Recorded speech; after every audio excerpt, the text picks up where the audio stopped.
आपके लिए बहुत ही इम्पोर्टेंट ये वीडियो है, ठीक है।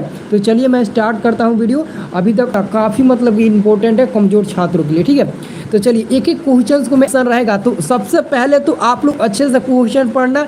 एक रैखिक समीकरण का घात होता है। तो देखिए रैखिक समीकरण होता क्या है, जैसे कि मान लेते हैं 2x + 3 हो गया, 2x + 3 या फिर 2x हो गया या फिर 3x - 1 हो गया। ये सब रैखिक समीकरण होता है। इसका घात एक होता है, जिसका घात एक होना उसे रैखिक हम लोग समीकरण कहेंगे। तो यहाँ पर देखिए x का घात एक है, x का पावर एक छुपा है, तो समझ लीजिए कि ये रैखिक समीकरण है। तो रैखिक समीकरण का घात क्या होता है, 1 होता है। अगर आपके ऑप्शन में कंफ्यूज करने के लिए -1 देना तो आप -1 नहीं बल्कि केवल और केवल 1 पर टिक लगाइएगा, +1 पर टिक लगाइएगा, ठीक है ना।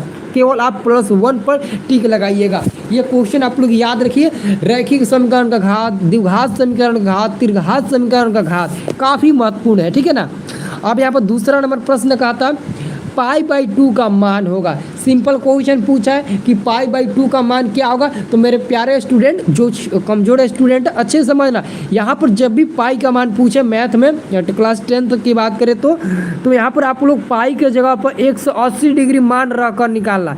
तो अगर हम पाई के जगह पर 180 डिग्री रखते हैं, पाई के जगह पर आप लोग 180 रखिएगा, तो 180 और 180 रखेंगे तो क्या मिलेगा, 180 रखेंगे तो कटेगा तो क्या मिलेगा, यहाँ पर 90 कटेगा। क्या पर कटेगा, 90 कटेगा। तो 90 यहाँ पर देखिए 90 किसका मान होता है, तो अच्छे से दिमाग लगाइएगा। 90 मिलेगा तो किसका मान आएगा, तो समझ लीजिए वो साइन 90 का मान आएगा, मान 1 होता है, लेकिन कॉस 90 का मान 0 होता है। तो साइन कॉस हम दोनों में से कोई एक हम लोग टिक लगा सकते हैं। आंसर होगा आपका ऑप्शन नंबर ए, π/2, ठीक है। केवल कह रहा है π/2 का मान होगा, तो यहाँ पर 0 लगाने का प्रयास करेंगे। देखिए समझिए, पहले क्वेश्चन कहा था, इसमें ये नहीं कह रहा कि कौन मान होगा, साइन 0 साइन √3। तो यहाँ पर आप लोग समझिए, कभी भी तो मतलब कि √3 हो नहीं सकता है 90 का मान, और नहीं 90 का मान 1/√3 हो सकता है। और ये मानता 0, जैसे कॉस कितना का मान, cos 90 का मान तो 0 हो सकता है, ठीक है। तो आपका यहाँ पर आंसर 0 कहलाएगा। एक्चुअली में यहाँ पर मतलब कि देना चाहिए, जैसे कि साइन 0 या फिर साइन 90, cos 60 या फिर tan 90, ये सब देना चाहिए, लेकिन नहीं दिया तो हम लोग 0 पर ही टिक लगाएंगे।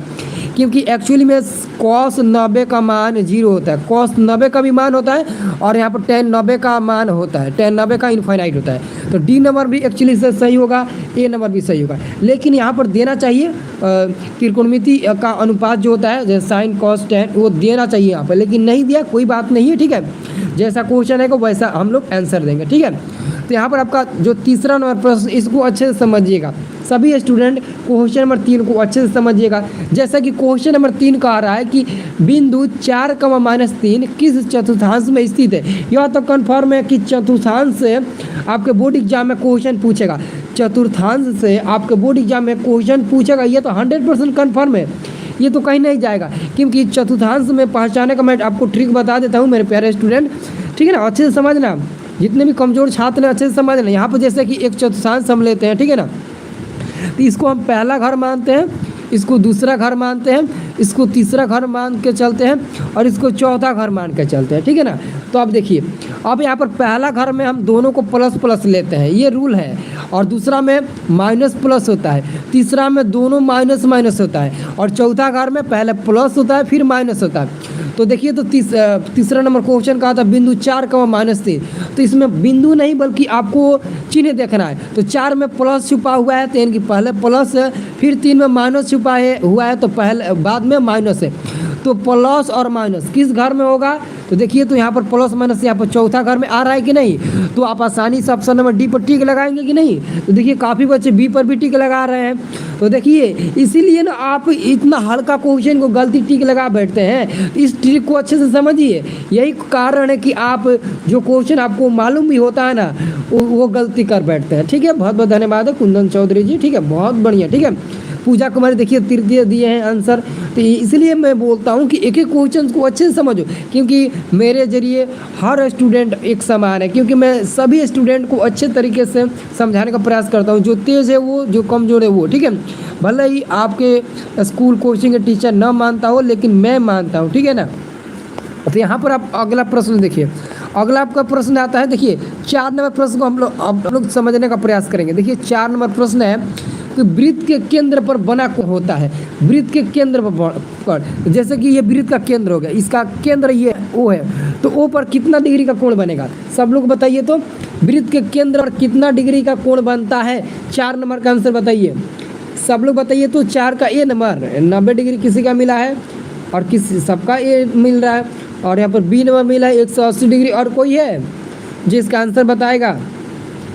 देखिए अच्छे से समझिएगा, वृत्त के केंद्र पर कितना डिग्री का कोण बनता है। मेरे प्यारे स्टूडेंट कुंदन चौधरी जी मैथ कमजोर हैं, अमित जी मैथ कमजोर है ना, तो अच्छे से पढ़िए। देखिए यहाँ पर मैं आपको आप ही के लिए ना ये वीडियो बनाए हैं। कुंदन चौधरी का आंसर बिल्कुल सही है मेरे प्यारे स्टूडेंट। जैसे कि मान लेते हैं कि आप ऐसे 90 डिग्री का कोण बनाते हैं ना, तो ये तो 90 डिग्री का कोण है, ये 90 डिग्री का कोण है ना। अगर ये 90 डिग्री का है तो इसको पूरा मिलाएंगे तो 180 हो जाएगा, 90 90 180 डिग्री। तो ये पूरा हिस्सा 180 हो गया और ये पूरा हिस्सा 180, और दोनों को एक साथ मिलाएंगे तो 360 होगा। तो जब 360 होगा तो एक सर्किल का निर्माण होगा ना, तो वही समझ लिए कि यहाँ पर एक केंद्र वृत्त है और वृत्त के केंद्र पर हमेशा 360 डिग्री का कोण का निर्माण होता है, ठीक है ना। देखिए 360 डिग्री का कोण का निर्माण होता है। अगर भाई देवे गलती से अर्धवृत्त पूछ दिया तो अर्धवृत्त का आप 360 का आधा मत करिएगा, 90 पर टिक लगाइएगा, ठीक है ना। तो यहाँ पर आप लोग क्या टिक लगाइएगा, वृत्त के केंद्र पर बना कोण 360 डिग्री का होता है। क्या याद रखिएगा कि वृत्त के केंद्र पर बना कोण कितना का होता है, 360 डिग्री का होता है। कितना डिग्री का होता है मेरे प्यारे स्टूडेंट, 360 डिग्री का होता है। तो आप लोग याद रखिएगा 360 डिग्री का होता है। कितना डिग्री का होता है, 360 डिग्री। वेरी गुड, बहुत बढ़िया बहुत बढ़िया, ठीक है। चलिए अगला हम लोग प्रश्न देखते हैं। 5 नंबर प्रश्न है आपका, 3, 5, 2, 5, 7, 8 का बहुलक है। यहाँ पर बहुलक निकालने का भी मैं आपको तरीका बता देता हूँ, बहुत ही आसान तरीका है, उसको भी मैं बता देता हूँ। देखिए बहुलक निकालना कोई भारी बात नहीं है, इसमें हम लोग को देखना है कि कौन सा ऐसा अंक है जो सबसे ज़्यादा बार रिपीट किया गया है। तो ध्यान से देखिए 3 एक ही बार दिखाई दे रहा है, लेकिन यहाँ पर 5 3 बार है, 1 बार 2 बार 3 बार। 5 जो है ना वो 3 बार है, तो समझ लीजिए आपका 5 ही आंसर हो जाएगा। 5 है कि नहीं, ये मत सोचिए कि 5 3 बार है तो 3 आंसर देंगे, नहीं, अंक 5 3 बार है तो 5 अंक होगा, ठीक है ना, 5 अंक होगा। याद रहिएगा ना, सॉरी याद रहेगा ना। अगला क्वेश्चन है आपका 6ठा नंबर, त्रिभुज ABC में AB एवं AC के मध्य बिंदु D एवं E इस प्रकार है कि DE समांतर BC तथा BC बराबर 8 सेंटीमीटर हो तो DE का मान क्या होगा। मेरे प्यारे स्टूडेंट, जब BC बराबर 8 सेंटीमीटर दे ऐसे हालात में DE समांतर BC के हालात में और DE का मान पूछते तो 8 का आधा क्या होता है, 8/2 कर दीजिए, 4 मिल जाएगा, 4 सेंटीमीटर। आंसर हो जाएगा C नंबर। क्या हो जाएगा, 4 सेंटीमीटर। आंसर हो जाएगा C नंबर। क्या हो जाएगा, 4 centimetre. Option number C answer हो जाएगा, ठीक है ना। 7 नंबर प्रश्न आपका, एक सिक्का को उछालने पर एक चीज आने की प्रायिकता होगी।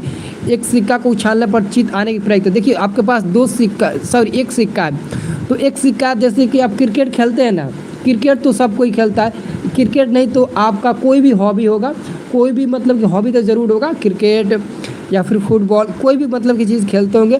तो सबसे पहले टॉस किया जाता होगा, तो टॉस के दौरान एक सिक्के को उछाला जाता होगा, चाहे वो 1 का सिक्का हो, चाहे वो 2 का सिक्का हो, चाहे वो 5 का सिक्का हो, लेकिन सिक्का को ज़रूर उछाला जाता है। तो जब आप सिक्का को उछालेंगे तो उसमें 2 परिणाम मिलेगा, या तो हेड मिलेगा या तो टेल मिलेगा। लेकिन आप उस मांगेंगे क्या, आपके ऊपर डिपेंड करता है, या तो हेड मांगे या तो टेल मांगेंगे तो एक ही ना, लेकिन टोटल परिणाम 2 मिलेगा, और मांगेंगे 1 तो 1/2 कर दीजिए। आंसर हो जाएगा A नंबर 1/2, ठीक है ना। क्रिकेट प्लेयर है, बहुत बढ़िया, खेलना चाहिए, कोई बात नहीं है। मतलब कि ज़िंदगी है तो हर चीज़ करना चाहिए, लेकिन सबसे ज़रूरी है ज़िंदगी में सक्सेसफुल पाना। देखिए ज़िंदगी को जीने के लिए और अच्छे मुकाम पर पहुंचने के लिए शिक्षा ही नहीं बल्कि शिक्षा के साथ साथ अच्छे संस्कार की भी ज़रूरत होती है, ठीक है ना, याद रखिए। अगला आपका प्रश्न है 8 नंबर, ठीक है। 8 नंबर प्रश्न है कि आपका AP दिया है, AP 4, 10, 16, 22, 28 का सार्वंतर। देखिए AP का मैं बेसिक बता चुका हूँ। सार्वंतर निकालने के लिए क्या होता है, D बराबर जो होता है ना, दूसरा पद में से पहला पद घटाते हैं। तो D बराबर, सार्वंतर को D से सूचित करते हैं, इसको विभेदकर भी बोलते हैं। तो दूसरा पद यहाँ पर 10 मिलेगा और पहला पद 4 मिलेगा। तो 10 में से 4 घटाइएगा, क्या मिलेगा, 6 मिलेगा कि नहीं। हाँ बोलो तो, सब लोग बोलो, हाँ बिल्कुल। तो ऑप्शन नंबर B होगा। क्या होगा मेरे प्यारे मित्र, ऑप्शन नंबर B होगा कि नहीं होगा, बिल्कुल होगा।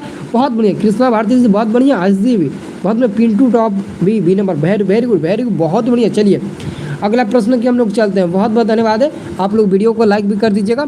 चलिए अगला प्रश्न 9 नंबर हम लोग देखते हैं। 9 नंबर प्रश्न को समझते हैं, ठीक है ना। 9 नंबर प्रश्न कहता है कि दो समरूप त्रिभुज की भुजाएं का अनुपात 4:9 का अनुपात में दिया है, तो उनके क्षेत्रफल का अनुपात क्या होगा। इसमें ना मतलब कि समझ लीजिए कि हज़ारों छात्र इसमें कन्फ्यूज हो जाते हैं कि एक्चुअली में इसका आंसर होगा तो क्या होगा। मेरे प्यारे स्टूडेंट देखिए, कभी कभी कंफ्यूज करने के लिए क्वेश्चन दे देता है। देखिए यहाँ पर भुजा दिया है, आप समझते हैं भुजा दिया है, लेकिन फिर भी आप कंफ्यूज हो जाएंगे। तो आप क्या करेंगे, 4 का रूट निकाल लेंगे 2 और 9 का निकाल लेंगे 3 और फटाक से 2:3 पर टिक लगा देंगे अगर ऑप्शन में दिया होगा तो। लेकिन आप लोग को ऐसा गलती नहीं करना है। जब भी भुजा का अनुपात दिया होगा और क्षेत्रफल का अनुपात पूछेगा तो स्क्वायर करना। आप लोग जानते ही हैं कि क्षेत्रफल सेमी स्क्वायर या फिर मीटर स्क्वायर में होता है, यानी कि स्क्वायर में होता है। तो 4 का स्क्वायर 16 करिए, 9 का स्क्वायर 81 करिए। 16:81 मतलब कि 16/81, ठीक है। अगर क्षेत्रफल पूछेगा तो भुजा, क्षेत्रफल दिया रहेगा तो भुजा पूछेगा, तो भुजा पूछेगा तो सबको पता होगा कि भुजा को हम लोग। अगला क्वेश्चन है आपका 3 नंबर, दो परिमेय संख्याओं के बीच कितनी परिमेय संख्या हो सकती है। देखिए दो परिमेय संख्याओं के बीच कितनी परिमेय संख्या हो सकती है, के बीच कितनी परिमेय संख्या हो सकती है। तो मेरे प्यारे स्टूडेंट अनंत परिमेय संख्या हो सकती है। कितना, तो अनंत परिमेय संख्याएं हो सकती है, ठीक है, अनंत परिमेय संख्याएं हो सकती है। और चौथा नंबर प्रश्न है, किसी बरम्बरता का बहुलक होता है। देखिए किसी बरम्बरता का बहुलक क्या होता है, कम से कम बरम्बरता मान, माध्यतम बरम्बरता मान, अधिकतम बरम्बरता मान, ये इनमें से कोई नहीं। तो बता दीजिए किसी बरम्बरता बहुलक का मान होता है। हाँ मेरे प्यारे स्टूडेंट, बहुत बढ़िया Krishna Bihari ji. Answer C number होगा, अधिक बरम्बरता मान। क्या होगा, अधिक बरम्बरता मान होगा, ठीक है, याद रखिए अधिक बरम्बरता मान होगा। वेरी गुड, बहुत बढ़िया। किसी बरम्बरता बहुलक का मान होता है तो अधिक बरम्बरता मान, ठीक है, सी नंबर वाला आंसर होगा, ठीक है, सब लोग याद कर लीजिए, ठीक है। चलिए आपका अगला प्रश्न 5 नंबर आता है। 5 नंबर प्रश्न है, यदि समानांतर चतुर्भुज की सभी भुजाएं एक वृत्त को स्पर्श करे तो वह समानांतर चतुर्भुज होगा। जैसे कि मान लेते हैं एक समानांतर चतुर्भुज है, अगर ये एक वृत्त को स्पर्श करे, मान लेते हैं ये वृत्त सबको मतलब कि सभी वृत्त पर स्पर्श करे, माने कि टच करे, यहाँ भी स्पर्श करे, यहाँ भी, तो यह क्या कहलाएगा, यह मतलब कि क्या कहलाएगा। तो आप बता सकते हैं डी नंबर, समलम चतुर्भुज। नहीं, डी नंबर तो नहीं होगा, और कोई है जो इसका आंसर बताएगा। नहीं, लगता है कि डी नंबर, नहीं, डी नंबर नहीं। मेरे प्यारे स्टूडेंट समचतुर्भुज होगा, समचतुर्भुज आंसर होगा सी नंबर, समचतुर्भुज, ठीक है ना, सब लोग याद रखना समचतुर्भुज होगा, समचतुर्भुज ऑप्शन नंबर आपका सी होगा, ग नंबर वाला समचतुर्भुज। याद रखिएगा ये क्वेश्चन बहुत इंपॉर्टेंट है, VVI क्वेश्चन है, ठीक है ना, एक क्वेश्चन VVI है, ठीक है ना। समचतुर्भुज क्या कहलाएगा मेरे प्यारे स्टूडेंट, समचतुर्भुज कहलाएगा, ठीक है। तो और आपका प्रश्न आ गया, बिंदु 2,3 की मूल बिंदु से दूरी होगी, बिंदु 2,3 से मूल बिंदु की दूरी होगी। तो सबसे पहले की दूरी क्या होता है, मूल बिंदु का निर्देशांक होता है 0,0। तो मूल बिंदु से हम लोग का दूरी निकालना है 2,3 की, ठीक है। तो याद रखिए मूल बिंदु से किसी बिंदु का दूरी क्या होता है, अंदर रूट में होता है x² + y²। मूल बिंदु से दूरी होता है, ये फार्मूला पूछता भी है, इस पर रखिएगा 2 का स्क्वायर 4, 3 का स्क्वायर 9, रूट में 13 मिलेगा। तो देखिए तो 13 है कहीं, हाँ यहाँ पर ऑप्शन नंबर सी में है 13, तो आप लोग 13 पर टिक लगाइएगा, ठीक है ना, अंदर रूट 13, ठीक है ना, क्योंकि मूल बिंदु से दूरी यही होता है अंदर रूट x² + y², और इस पर रकम बनाएंगे तो रूट 13 मिल जाएगा, ऑप्शन नंबर 3, ठीक है। अगला आपका प्रश्न आता है 7 नंबर, इसको अच्छे से सॉल्व करना होगा। हमको नहीं लगता है कि यहाँ पर मैं इसको सॉल्व कर पाऊँगा, लेकिन मैं आपको बता देता हूँ, ठीक है। यहाँ पर देखिए एक अर्धगोले का आयतन, सबसे पहले अर्धगोले का आयतन होता है 2/3 πr3, ठीक है। अर्धगोले का आयतन 19,404 दिया है, ठीक है। और अर्धगोले का कुल पृष्ठीय क्षेत्रफल पूछ रहा है।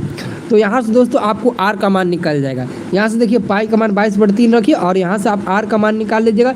जब r का मान निकल जाएगा तो अर्धगोले का संपूर्ण पृष्ठीय क्षेत्रफल 3πr² होता है, ठीक है ना। तो r का मान जब निकालिएगा तो r का मान यहाँ पर रख कर आप अर्धगोले का संपूर्ण पृष्ठीय क्षेत्रफल निकाल लीजिएगा। तो निकालिएगा तो आपका आंसर मिलेगा option number A 41 58 semi square. Option A मिलेगा। हो सकता है कि मतलब कि 20 भी मिल जाए, लेकिन 110% आपका ऑप्शन नंबर ए ही मिलेगा। इसको निकाल लीजिएगा, जैसे मैं बताऊँ वैसे ही निकालिएगा। ये फार्मूला पहले रखिएगा, 2/3 पाई आर क्यू बराबर 19/404। उसके बाद से आर का मान जब मान निकल जाएगा तब आप लोग 3 पाई आर स्क्वायर रख दीजिएगा और गोले का संपूर्ण पृष्ठ क्षेत्रफल 3 पाई आर स्क्वायर होता है, ठीक है ना। चलिए अगला आपका क्वेश्चन है यहाँ पर 8 नंबर प्रश्न है, निश्चित घटना की प्रायिकता होती है। 8 नंबर प्रश्न है कि निश्चित घटना की प्रायिकता होती है। मेरे प्यारे स्टूडेंट, निश्चित घटना यानी कि संभव कहिए या निश्चित कहिए, दोनों का मतलब एक ही होता है। क्या होता है? निश्चित घटना की प्रायिकता होती है। देखिए ये बात होगा आप 8 का, निश्चित घटना की प्रायिकता एक होती है। आंसर होगा ए नंबर, निश्चित या फिर संभव, दोनों का मतलब एक ही होता है। ठीक है, बहुत बढ़िया, वेरी गुड। क्या नाम? 1 + tan स्क्वायर थीटा का मान है। 1 + tan स्क्वायर थीटा का मान बताइए तो स्क्वायर थीटा। अभी हम आपको एक फार्मूला बताए ना, वो फार्मूला अगर याद होगा, जैसे कि sec square theta minus tan square theta, ये आपको तो पता ही होगा 1 होता है। तो अगर आप यहाँ से सेक स्क्वायर का मान निकालते हैं तो क्या बचेगा? 1 + tan स्क्वायर थीटा बचेगा। तो 1 + tan स्क्वायर थीटा बराबर सेक स्क्वायर बचेगा कि नहीं? तो ऑप्शन नंबर ए होगा कि नहीं होगा, देख लीजिए खुद आप लोग। ठीक है, 9 का ए नंबर, वेरी गुड, बहुत बढ़िया, बहुत बढ़िया। चलिए अगला क्वेश्चन है 10 नंबर प्रश्न है आपका, 1/√3 किसका मान है? 1/√3 किसका मान है? यहाँ पर थोड़ा अलग दिया है, अलग किस्म का, तो हम लोग ऑप्शन नंबर डी पर डायरेक्ट जाएंगे। यहाँ पर 10 दिया है π/6, तो पाई का मान हम आपको बोले थे ना, और 180 रखना, तो 180/6 कटाइएगा तो 60 बार में कटेगा, सॉरी 30 बार में कटेगा, 3 × 18, तो 10 आपका मिलेगा 30 डिग्री। और 33 का मान क्या होता है? 1/√3 होता है कि नहीं होता है? आंसर सी नंबर होगा कि नहीं होगा? हाँ, 100% सी होगा, वेरी गुड, बहुत बढ़िया, बहुत बढ़िया, बहुत बढ़िया। चलिए वेरी गुड। चलिए अगला क्वेश्चन आपका है यहाँ पर दोस्तों 11 नंबर प्रश्न पूछा है कि पाई क्या है? तो पाई एक अपरिमेय संख्या होता है। पाई एक अपरिमेय संख्या होता है। 11 का आंसर होगा पाई एक अपरिमेय संख्या होता है। क्या होता है? अपरिमेय संख्या होता है। ठीक है, और 12 का होगा चर घात वाले बहुपद है। यहाँ पर देखिए चर घात वाले, यहाँ पर एक चर घात वाला होना चाहिए, लेकिन चर घात वाला पूछा, तो इस क्वेश्चन को छोड़ दीजिए, मतलब कि ऑब्जेक्टिव टाइप में नहीं आएगा, इसको छोड़ दीजिए। ठीक है, अब चलिए हम लोग